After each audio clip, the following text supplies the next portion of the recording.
Merci Madame la maire, mes chers collègues. Ce projet de délibération porte effectivement sur le réaménagement des portes de Paris.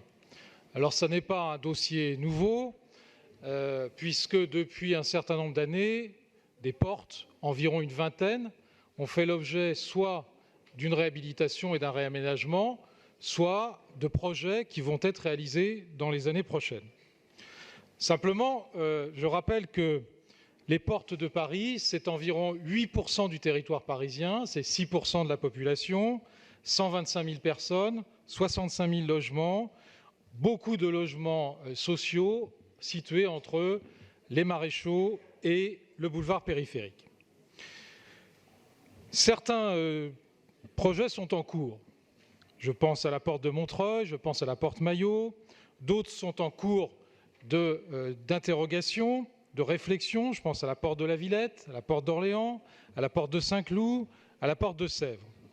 Mais il y a un certain nombre de caractéristiques sur les enjeux du réaménagement de ces portes. D'abord, c'est un enjeu de santé publique.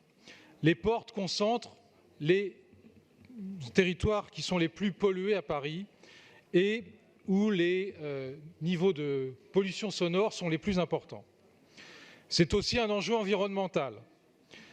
On a une organisation à peu près libre du bâti qui a entraîné des discontinuités urbaines et petit à petit une privatisation de l'espace public avec un certain nombre de dépôts de déchets qui sont malheureusement caractéristiques de certaines portes.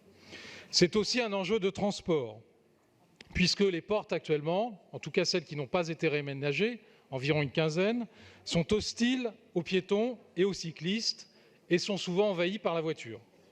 C'est un enjeu économique, puisque les portes de Paris sont les espaces, malgré les efforts qui ont été faits depuis un certain nombre d'années, qui restent les plus précarisés de la capitale.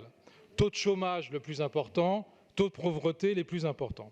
C'est aussi un enjeu de sécurité, puisque un certain nombre de portes, notamment au nord et à l'est de Paris, font petit à petit l'objet de mouvements d'insécurité extrêmement importants.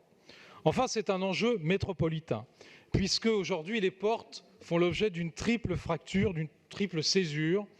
Une césure avec l'hypercentre de Paris, puisqu'on a cette césure du boulevard des Maréchaux, une césure avec la première couronne à cause du boulevard périphérique, et un certain nombre de constatations que nous avons faites ont été évidemment reprises sont d'origine de la MIE sur le boulevard périphérique. Et enfin, une césure entre les portes elles-mêmes, puisqu'un certain nombre d'entre elles ont été réhabilitées et d'autres pas. Alors, dans cette délibération, dans ce projet de délibération, nous avons fixé, dans un réaménagement global des portes de Paris, 6 objectifs. Premier objectif, ouvrir Paris sur la métropole, s'affranchir de la barrière du boulevard périphérique, faire en sorte que les portes soient surtout des entrées et non plus des sorties de notre ville. Deuxième objectif, intégrer les portes dans le tissu urbain de la capitale.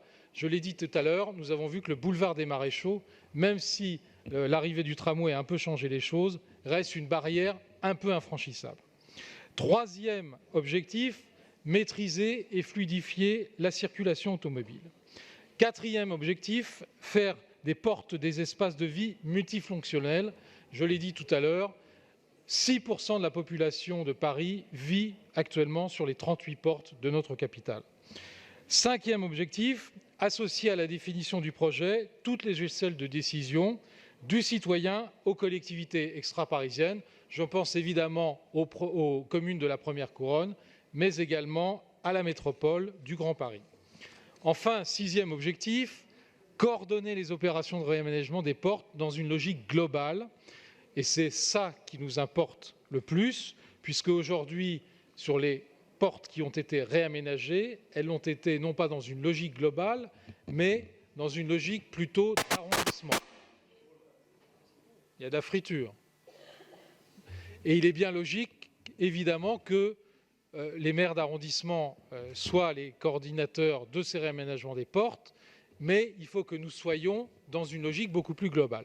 Voilà un peu les objectifs que nous avons fixés à ce projet de délibération. Je remercie évidemment le cabinet de Jean-Louis Missica qui nous a beaucoup aidés sur la rédaction de cette délibération, qui nous a ouvert un certain nombre d'éléments et je souhaite bien évidemment que nous ayons aujourd'hui un avis favorable sur cette délibération. Je vous remercie. Je vous remercie. Je passe